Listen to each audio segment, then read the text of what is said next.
안녕하세요. 쏟아지는 뉴스 중에서 지금 이 순간 가장 먼저 봐야 할 이슈 하나를 골라 빠르게 정리해드리는 시간. 이슈 퍼스트입니다. 여러분, 국제 공동개발에서 가장 중요한 건 뭘까요? 기술력? 돈? 아닙니다. 바로 신뢰입니다. 그런데 지금 한국 방위산업 역사상 가장 큰 프로젝트 중 하나인 KF-21 보람의 전투기 프로젝트에서 그 신뢰가 완전히 흔들리는 사건이 벌어졌습니다. 공동개발 파트너인 인도네시아가 약속한 분담금은 제대로 안 내고 동시에 프랑스, 미국, 중국 전투기 계약을 추진했다는 논란입니다. 오늘은 이 사건을 아주 냉정하게 돈과 전략의 관점에서 분석해 보겠습니다. KF-21은 단순한 전투기가 아닙니다. 한국 최초의 본격적인 전투기 독자 개발 플랫폼입니다. 그리고 항공우주, 레이더, 엔진, 무장체계까지 전부 엮인 국가 전략 산업입니다. 또한 향후 30에서 40년간 한국 공군 주력이 될 전투기입니다.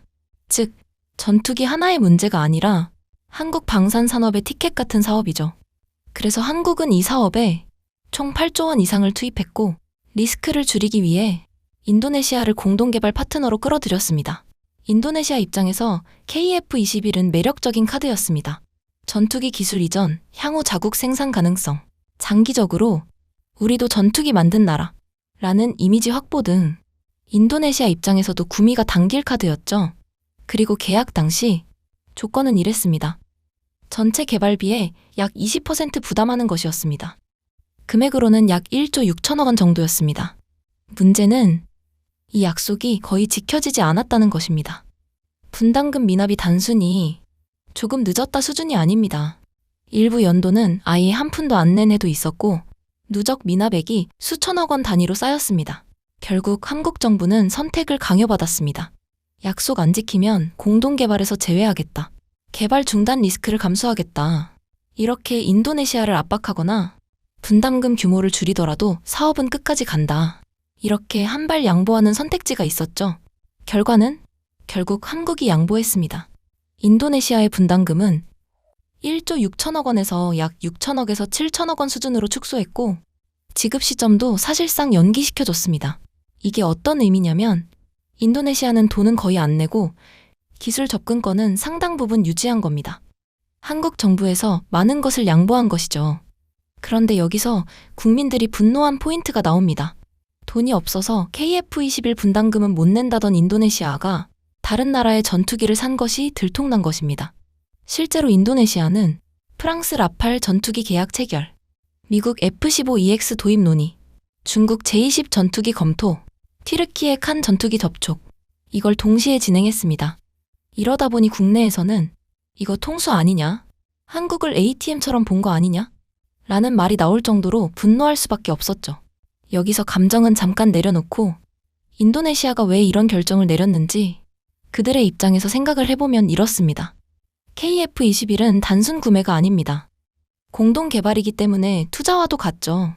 장기간 돈을 먼저 넣고 결과를 나중에 받는 구조입니다. 반면 라팔, F-15J-10 등은 단순 구매로 금융 패키지, 차관, 분할 상환이 가능하기 때문에 당장 예산 부담이 상대적으로 적습니다. 즉, KF-21은 장기 투자로 리스크가 크지만 외국 전투기는 지금 당장 전력 확보가 가능했죠. 인도네시아는 철저히 단기 실익을 택한 겁니다. 그렇다고 이 행동이 정당화될까요? 절대 아닙니다.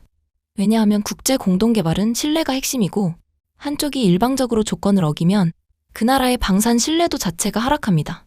실제로 이후 인도네시아는 미국과의 F-15 계약도 진척이 안 됐고 일부 국가는 인도네시아를 리스크 있는 파트너로 보기 시작했습니다. 여기서 중요한 포인트. 그렇다면 한국은 호구였을까? 한국은 생각보다 손해만 본 건 아닙니다. KF-21 개발은 이미 한국 단독으로도 완주 가능한 단계였습니다. 그리고 기술 핵심은 한국이 대부분 확보했고 인도네시아 이탈 시에도 사업 중단 위험은 제한적이었기 때문이죠. 오히려 이번 일을 계기로 공동개발 파트너는 더 엄격히 고른다. 앞으로는 수출 중심의 전략으로 전환한다. 이라는 방향이 더 뚜렷해졌습니다. 그럼 앞으로 KF-21은 어떻게 될까요? 현재 상황을 보면 필리핀, 중동 일부 국가, 동남아, 다른 국가들이 KF-21에 관심을 보이고 있습니다. 즉, 이제 인도네시아는 유일한 파트너가 아닙니다. 오늘 이야기 한 문장으로 정리하면 이겁니다.